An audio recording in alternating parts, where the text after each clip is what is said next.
हाय, आम्ही ह्या ठिकाणी पिकनिकला आलो आहोत. बघा, ही माझी छोटी बहीण आहे, हा माझा छोटा भाऊ आहे, ही माझी मम्मी आहे, हे माझे पप्पा आहे आणि आम्ही ह्या ठिकाणी पिकनिकला आलो आहोत.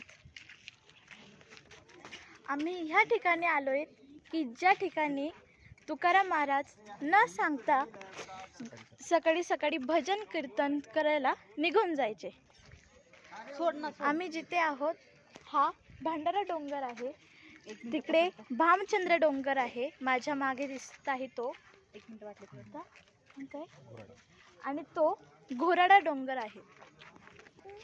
तुकाराम महाराज न सांगता इथे निघून यायचे, म्हणून जिजा मातांना माहीत नसायचं की एक्झॅक्ट तुकाराम महाराज असणार कुठे.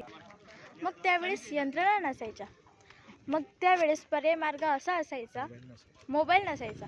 मग त्यावेळेस पर्याय मार्ग असा असायचा की जिजामाता जमिनीवरची माती उचलायचे आणि कानाला लावायचे, आणि ज्या मातीतून विठ्ठल विठ्ठल आवाज यायचा त्या मातीतून मग समजायचं की तुकाराम महाराज ह्याच दिशेने गेले एकदा प्रसंग असा घडला की जिजाऊ माता येत असताना आणि जाताना त्यांच्या पायात काटा घुसला.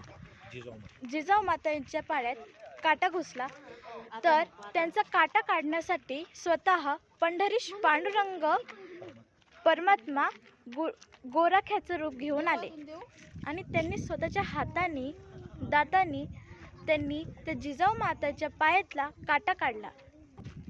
तेच हे ठिकाण तुकाराम महाराजांच्या भजनाने पवित्र झालेलं भंडारा डोंगर. इथे तुकाराम महाराजांच्या मंदिराचं एक भव्य दिव्य नियोजन चालू आहे, बांधकाम चालू आहे. त्याचा खर्च 150 कोटी येणार आहे. जय श्री तुकोबाराय, जय श्री तुकोबाराय, रामकृष्ण हरी.